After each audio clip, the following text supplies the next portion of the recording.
Wabarakatuh. Bismillahirrahmanirrahim. Kita lanjutkan pertemuan kita dengan membahas teori perilaku konsumen dan produsen.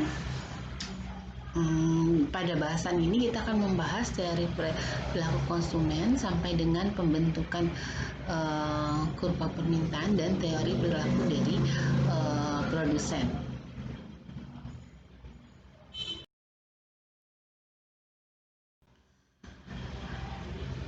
Seperti kita ketahui bersama bahwa perilaku konsumen dalam hal ini atau rumah tangga atau individual ini sangat menentukan permintaan pasar. Oleh karena itu biasanya ketika kita ingin membuat satu produk tertentu, otomatis kita mempelajari dari rumah tangga dan individual tersebut. Nah, salah satu hal yang kita yang menjadi koridor umum bahwasanya setiap konsumen itu ingin mencapai yang namanya kepuasan maksimum gitu. Jadi setiap konsumen itu menginginkan tercapainya kepuasan maksimum. Oleh karena itu biasanya semua teori atau teori-teori yang terkait dengan perilaku konsumen itu sangat berhubungan dengan pencapaian kepuasan maksimum dari konsumen. Nah, secara umum perilaku konsumen sendiri terbagi menjadi dua teori, yaitu ada yang dalam ilmu ekonomi ya, yaitu ada teori kardinal dan teori ordinal. Nah, ada beberapa asumsi dasar yang melatar belakangi dari teori perilaku konsumen. Yang pertama adalah barang yang dikonsumsi memiliki sifat makin banyak dikonsumsi semakin baik. Yang utama. Yang kedua adalah barang yang dikonsumsi memiliki utilitas atau utility. Utility itu atau utilitas itu apa? Ialah manfaat yang diperoleh karena mengkonsumsi barang. Jadi setiap barang itu harus memiliki kemanfaatan. Karena tadi ya, setiap konsumen kan ingin memaksimalkan kepuasan, sehingga kalau kita ingin kepuasan tentu saja barang yang akan dia konsumsi harus bermanfaat bagi konsumen tersebut. Total utilitas sendiri adalah manfaat yang diperoleh dari seluruh barang, dan marginal utilitas adalah tambahan manfaat yang diperoleh karena menambah satu unit barang. Jadi nanti kalau misalnya dalam konsep utilitas itu kita mengenal ada yang namanya total utility atau total utilitas dan marginal utility atau marginal utilitas. Tadi seperti yang saya sampaikan, total utility itu terkait dengan manfaat yang diperoleh dari seluruh barang yang dia konsumsi, sementara marginal itu tambahannya setiap dia menambah konsumsi satu unit barang. Kemudian ada hukum penambahan manfaat yang semakin menurun atau hukum Guzan atau the law of diminishing marginal utility. Jadi asumsi yang ketiga adalah adanya the law of marginal utility. Kemudian ada konsep transitivity, yaitu konsistensi preferensi dan harus adanya pengetahuan sempurna. Ini adalah 5 asumsi dasar dari berlakunya teori perilaku konsumen.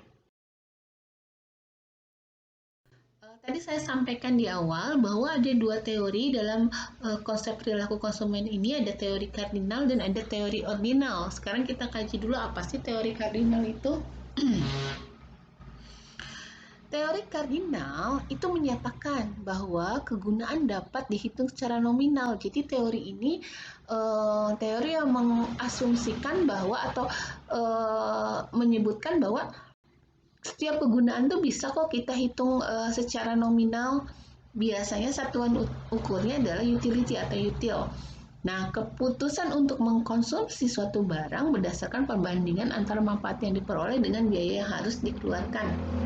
Jadi, konsep ini adalah konsep menghitung manfaat. Jadi, konsep teori kardinal itu adalah konsep untuk menghitung manfaat, di mana manfaat itu dihitung berdasarkan manfaat barang yang dia keluarkan dan biaya yang harus dikeluarkan. Jadi,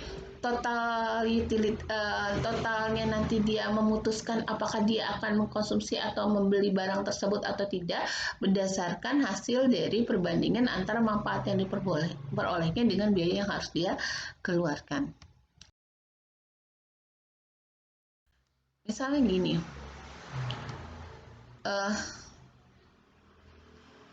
ketika kita akan membeli bakso, itu kita menghitung harga baksonya, kemudian berapa sih manfaat bakso yang akan kita peroleh gitu. Nah, ketika kita misalkan contohnya adalah ketika kita beli satu mangkok bakso, asumsikan bakso itu adalah manfaatnya itu adalah 15 buat kita. Nah, harga semangkok baksonya adalah 10.000. Berarti nanti kita hitung bandingkan antara manfaat dengan harganya. Misalkan manfaatnya tadi 15 dibagi dengan 10.000. Itu pada mangkok pertama gitu. Itu nanti nilainya yang kita bisa bandingkan dengan misalnya 15 dibagi 10.000. Itu misalkan 0,0015.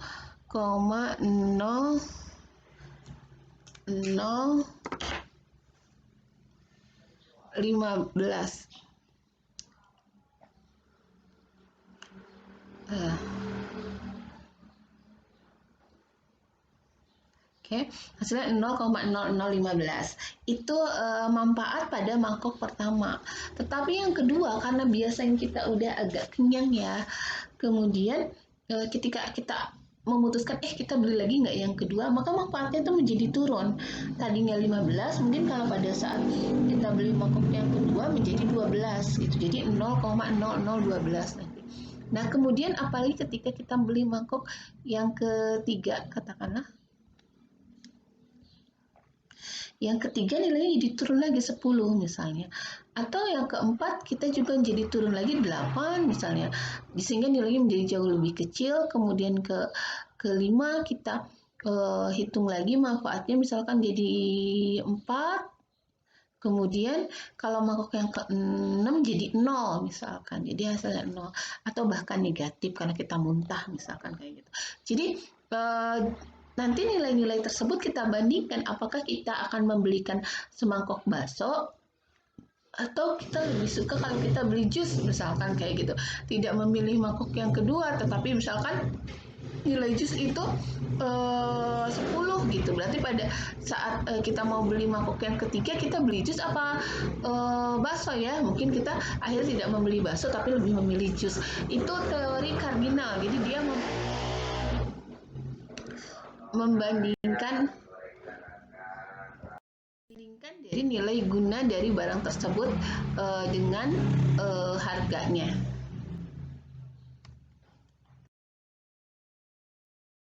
Nah, kemudian teori yang kedua adalah teori ordinal.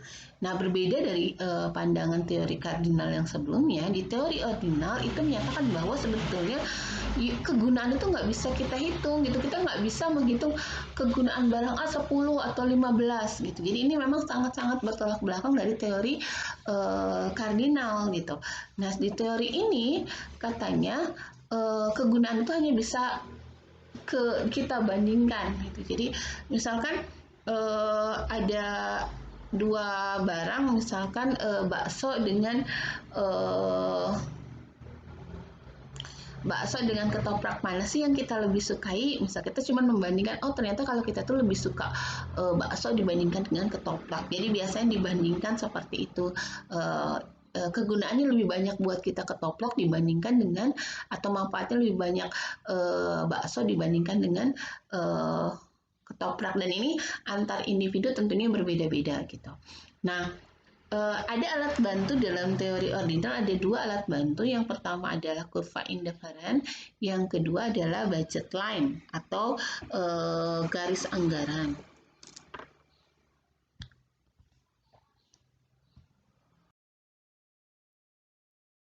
Nah, apa itu kurva indifferent? Kurva indifferent adalah kurva yang menunjukkan berbagai kombinasi konsumsi dua macam barang yang memberikan tingkat kepuasan yang sama bagi seorang konsumen. Asumsinya dari kurva indifferent itu adalah semakin jauh kurva indifferent dari titik origin atau titik pusatnya itu, maka semakin tinggi tingkat kepuasannya. Kenapa? Karena biasanya semakin tinggi kurva indifferentnya itu menunjukkan banyak barang yang lebih banyak barang dan jasa yang dia konsumsi. Kemudian kurva indifferent itu menurun dari kiri atas ke kanan bawah dan cembung ke titik originnya. Dan kurva indiferen tidak pernah saling berpotongan. Kemudian yang kedua, kurva garis anggaran atau budget line tadi. Nah, kurva garis anggaran itu adalah garis anggaran yang menjadi batas atau kemampuan sumber daya yang kita miliki atau sumber daya finansial. Nah, garis anggaran memiliki beberapa sifat penting. Yang pertama adalah titik-titik pada garis anggaran itu menggambarkan sekumpulan barang yang harganya persis menghabiskan seluruh penghasilan dari rumah tangga. Kemudian, yang kedua, titik-titik di antara garis anggaran dan titik nol menggambarkan sekumpulan barang yang lebih rendah pada pendapatan rumah tangga tersebut. Nah, jadi kalau misalnya kita kasih gambar kurva gitu ya, di kurva, nah yang di bawah garis anggaran itu adalah memang kombinasi yang mampu dibeli oleh konsumen tersebut. Kemudian titik-titik di atas garis anggaran itu justru yang tidak mampu atau lebih tinggi daripada pendapatan dari rumah tangga tersebut. Nah, garis anggaran menggambarkan komunikasi barang yang tersedia bagi rumah tangga pada pendapatan tertentu dan pada harga yang dibelinya. Nanti setiap garis anggaran itu bergeser menjauhi titik origin, maka itu menyatakan bahwa adanya perubahan pendapatan nominal yang lebih tinggi dan juga perubahan proporsional semua harga nominal. Biasanya nanti rumah tangga mencapai equilibrium yang memaksimumkan kepuasannya sesuai dengan garis anggaran pada titik di mana kurva indifference bersentuhan dengan garis anggarannya. Jadi pada saat apa sih konsumen itu akan memilih pada teori ordinal itu? Konsumen akan memilih pada kondisi di mana garis anggarannya bersentuhan dengan kurva indifference-nya.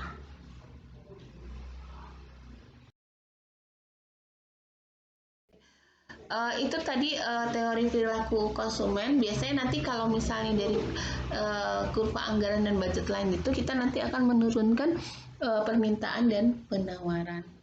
Permintaan maaf, hanya permintaan aja. Kurva permintaan. Yang selanjutnya adalah teori perilaku produsen. Teori perilaku produsen sebetulnya memiliki banyak analogi yang sama dengan teori perilaku konsumen. Teori perilaku produsen memiliki banyak analogi dengan teori perilaku konsumen. Jadi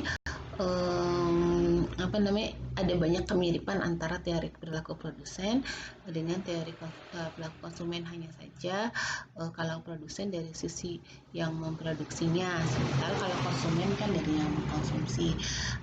Bedanya nanti adalah dari produsen terkait dengan kegiatan-kegiatan produksi itu, di mana produsen mengubah berbagai faktor produksi menjadi barang dan jasa, di mana yang harus kita pahami juga adalah faktor produksi biasanya menjadi faktor utama dari produsen, dan kita juga harus tahu di mana faktor produksi itu dibedakan menjadi faktor produksi tetap dan faktor produksi variabel.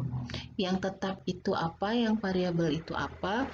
Yang tetap itu adalah jumlah penggunaannya tidak tergantung pada jumlah produksi. Jadi berapa banyak pun kita memproduksi, ya yang kita butuhkan adalah sebegitu gitu jumlahnya. Contohnya adalah misalkan gini, ketika kita jualan keripik singkong gitu, mau kita memproduksi 100 kantong atau 10 kantong atau 50 kantong, 50 plastik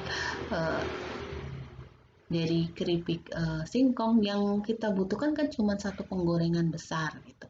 Jadi kayak gitu. Jadi cuma satu penggorengan. Intinya ketika kita memproduksi satu, tidak kita bikin satu penggorengan kemudian yang kalau dua jadi kita butuh dua penggorengan, nggak seperti itu. Biasanya memproduksi satu bungkus, dua bungkus, tiga bungkus, 4 bungkus, 10 bungkus, itu tetap butuhnya adalah satu penggorengan. Itu yang tetap. Sementara kalau misalkan yang variabel adalah faktor produksi yang jumlah penggunaannya tergantung pada tingkat produksinya. Ini misalkan keripik singkong, berapa banyak sih kita butuh singkongnya gitu. Kalau kita memproduksi satu bungkus dengan 10 bungkus tentunya akan berbeda. Misalkan satu bungkus kita cuma butuh 100 gram saja.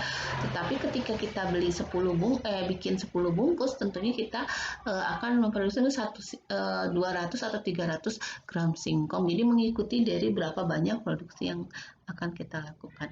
Tetapi dalam jangka panjang, semua faktor produksi itu bersifat variabel. Jadi tidak ada yang hanya bersifat tetap. Jadi semuanya itu bersifat variabel.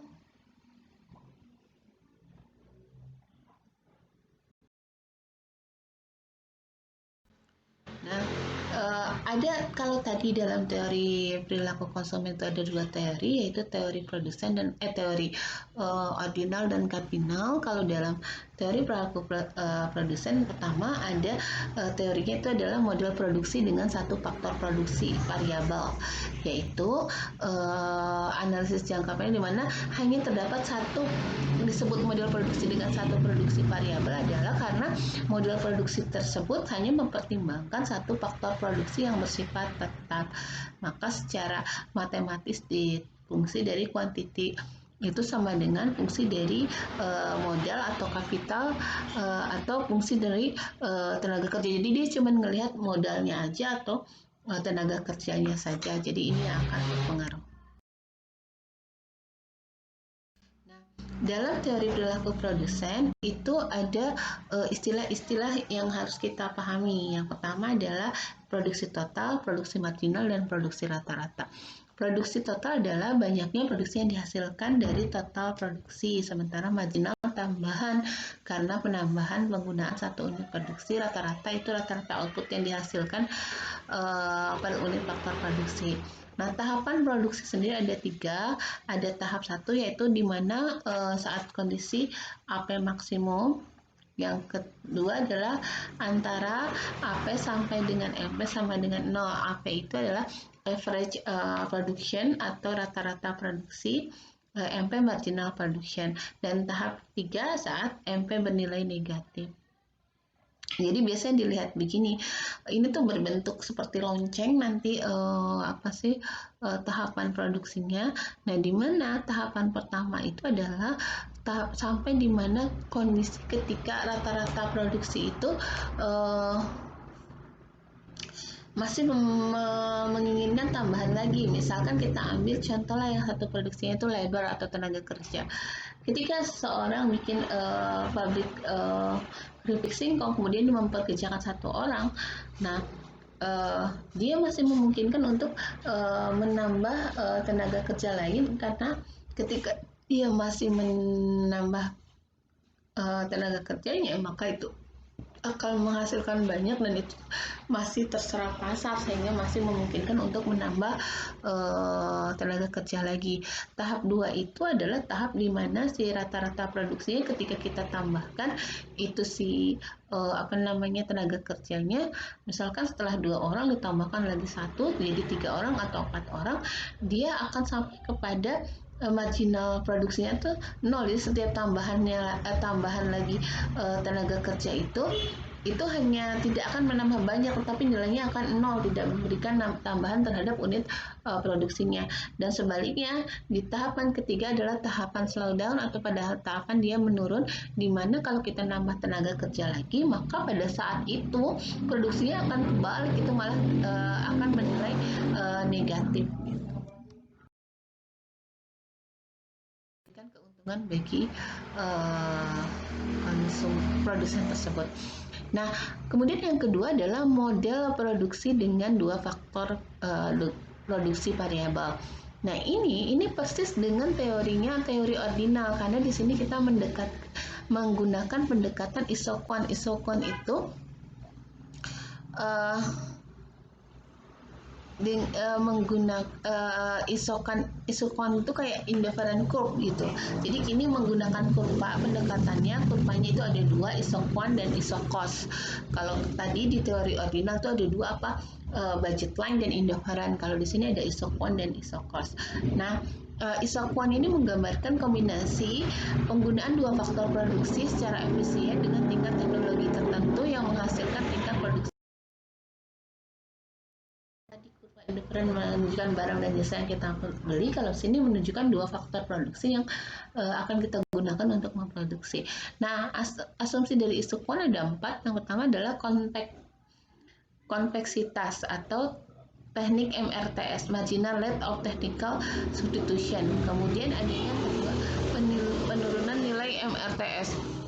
Yang ketiga, hukum penambahan yang semakin menurun atau the low diminishing return, dan daerah produksi yang ekonomis. Kemudian penurunan nilai MRTS, hukum penambahan yang makin menurun, dan daerah produksi yang ekonomis. Kemudian isos itu seperti kurva anggaran pada atau budget line pada teori konsumen. Sini adalah menggambarkan kombinasi penggunaan dua macam faktor produksi memerlukan biaya yang sama. Nah, keseimbangan terbentuk pada saat kurva isokuan bersentuhan dengan kurva isok. Kemudian yang harus pahami dalam teori produksi adalah konsep biaya. Biaya itu sendiri terbagi menjadi biaya eksplisit dan implisit. Biaya implisit itu kita sebut juga dengan biaya opportunity cost, sementara eksplisit adalah biaya-biaya yang terlihat dalam laporan keuangan, kayak biaya tenaga kerja, modal, dan kewirausahaan. Biaya sendiri ada biaya total atau total cost, di mana total cost itu adalah jumlah antara biaya tetap atau fixed cost ditambah dengan variable cost. Fixed cost sendiri adalah biaya yang besar jumlahnya tidak tergantung pada jumlah produksi seperti yang dijelaskan tadi sebelumnya. Kemudian biaya variabel itu biaya yang jumlahnya tergantung pada jumlah produksi. Tadi yang konsep faktor produksi, biaya tetap itu membiayai faktor produksi tetap, sementara biaya variabel itu membiayai faktor produksi variabel. Kemudian ada biaya rata-rata average cost, yaitu biaya yang dikeluarkan untuk memproduksi satu unit produksi, dan biaya marginal tambahan biaya karena menambah produksi satu unit. Kemudian tentunya setiap produsen ingin memaksimumkan laba. Dalam memaksimumkan laba itu ada 3 pendekatan, ada pendekatan totalitas, pendekatan rata-rata, dan pendekatan marginal. Pendekatan totalitas itu adalah pendekatan yang membandingkan total revenue dengan total cost. Sementara pendekatan rata-rata itu membandingkan antara biaya rata-rata produksi dengan harga jumlah output, dan marginal membandingkan dengan biaya marginalnya. Saja yang bisa saya sampaikan. Terima kasih banyak atas perhatiannya. Assalamualaikum warahmatullahi wabarakatuh.